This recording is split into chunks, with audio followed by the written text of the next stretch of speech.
सुप्रभात बच्चों, इस ऑनलाइन वीडियो के लेक्चर सेशन में मैं बरगाड़ से हिंदी के पाठ 2 प्रयाण गीत को लेकर आया हूं। यह प्रयाण गीत कविवर अज्ञात द्वारा रचित है। बच्चों, यह प्रयाण गीत हम सभी को प्रेरित करने वाला गीत है। प्रेरित करते हैं प्रेरणा को, यानी प्रेरणा देने वाली एक गीत है। बच्चों, हम जानते हैं कि विश्वास से एक आश्चर्यचकित प्रोत्साहन हमें मिलता है। यानी कहने का अर्थ है कि विश्वास ऐसी चीज है जिसके द्वारा हम कठिन से कठिन लक्ष्य को भी हासिल कर सकते हैं, प्राप्त कर सकते हैं। अर्थात व्यक्ति प्रोत्साहित होकर ही, व्यक्ति प्रेरित होकर ही, व्यक्ति प्रेरणा लेकर ही अपने लक्ष्य को प्राप्त कर सकता है, अन्यथा वह लक्ष्य को प्राप्त करने में पीछे रह जाता है। अतः लक्ष्य के लिए प्रेरणा सबसे बड़ी चीज है, वह उसकी मूल बिंदु है। बच्चों, कहने का अर्थ है कि जब तक आप अपने जीवन में लक्ष्य निर्धारित नहीं करते और उस लक्ष्य के लिए प्रेरित नहीं होते, तब तक आपका जीवन उदासीन होता है। बिना लक्ष्य के जीवन मूल्यहीन होता है, उसका कोई महत्व नहीं होता।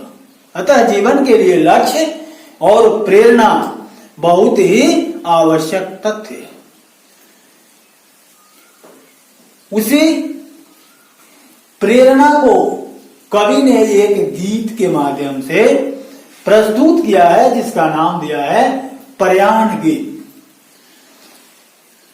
कहता है कि हमारे जीवन में अगर उत्साह कमजोर नहीं हो, अगर हम अपने जीवन में ठंडा नहीं पड़े, तो आज नहीं तो कल हम अपने लक्ष्य को प्राप्त कर सकते हैं, अपनी मंजिल को हासिल कर सकते हैं।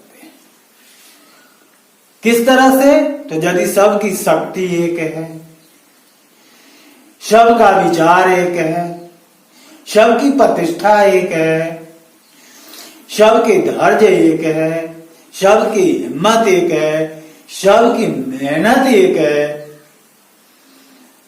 तो हम राह निकाल सकते हैं। यानी कहने का अर्थ है कि यह सभी एक है, यानी हमारा धैर्य नहीं टूटा है, तो हम असंख्य कांटों वाली राह में, यानी कहने का अर्थ है कि असंख्य संघर्षों में भी हम राह निकालकर अपने लक्ष्य को प्राप्त कर सकते हैं, पा सकते हैं।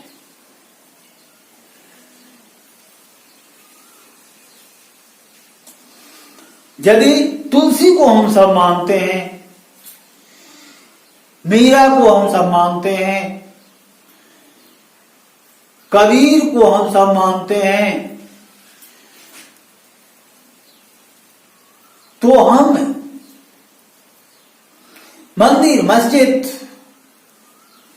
गुरुद्वारा सबको हम सम्मान की भाव से देखते हैं। तो ज्ञान रूपी शंख की ध्वनि करते हुए हम अर्जुन रूपी गांडीव से संभल कर भी अपने जीवन के लक्ष्य को प्राप्त कर सकते हैं, पा सकते हैं। कवि आगे कहता है कि अरे नाव चलाने वाले खेवनहार। बच्चों, कहने का अर्थ है कि इस जीवन को चलाने वाले खेवनहार, तुम इस जीवन रूपी नाव को चलाना छोड़ दे। कवि का भावना है कि जीवन रूपी इस नाव को जो चलाने वाला है, उसका निवास स्थान उस मझधार में है, यानी जीवन रूपी सागर के बीच धारा में है। इसलिए कवि कहता है कि नाव को चलाने वाले, इस जीवन रूपी नाव को खेने वाले, तुम नाव को यहीं छोड़ दो और अपनी खून पसीने से सींच कर फिर से नई सुबह लाने का प्रयास करो। यदि आज भी सीमाओं पर देशभक्त का बल है, बच्चों कहने का अर्थ है कि आज भी हमारी सीमाएं देशभक्तों से भरी हुई है, या सीमाओं पर देशभक्ति रूपी बांध बनी हुई है, तो हम लक्ष्य को हासिल कर सकते हैं, प्राप्त कर सकते हैं। इसे प्राप्त करने में कोई कठिनाई हमें नहीं हो सकता।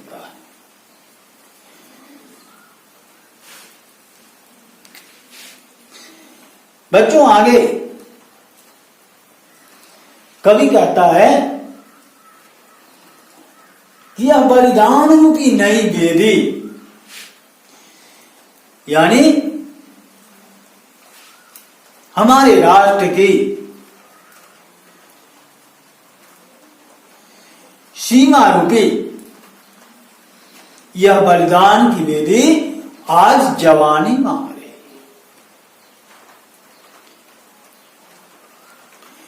आज उस जवानी के उमंग को पाना चाह रहे। बच्चों कहने का अर्थ है कि हमें अपने राष्ट्र के लिए, हमें अपने देश के लिए कुर्बानी देने के लिए तैयार रहना चाहिए।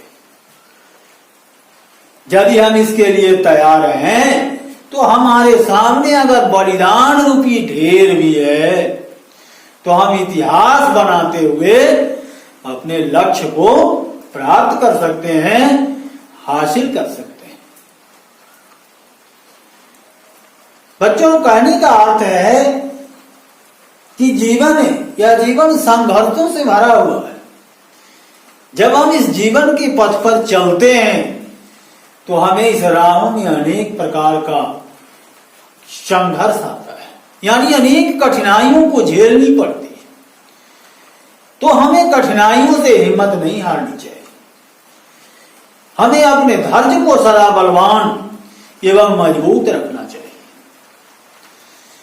धैर्य हमारा मजबूत है, धैर्य हमारा शक्तिमान है, तो हम कितनी भी कठिनाइयां आए, कहने का अर्थ असंख्य कठिनाइयों को हम बड़े उत्साह पूर्वक, बड़े जोश से झेल सकते हैं। बच्चों इस प्रयाण गीत के माध्यम से कवि ने हमें इसी प्रेरणा को प्रेरित करने का प्रयास किया है कि हम इससे प्रेरित होकर हम अपने लक्ष्य को आसानी से प्राप्त करें। कहीं हमें धैर्य नहीं खोना पड़े, कहीं हमारी साहस नहीं टूटे, कहीं हमारी हिम्मत नहीं हारे। इसी चीजों को कवि ने इस गीत के माध्यम से प्रेरित करने का प्रयास किया है। तो बच्चों इस वीडियो के माध्यम से इस प्रयाण गीत के भावार्थ को आप अच्छी तरह से समझने का प्रयास करेंगे, समझेंगे। इसी के साथ मैं इसे समाप्त करता हूं। धन्यवाद। Thanks for watching this video.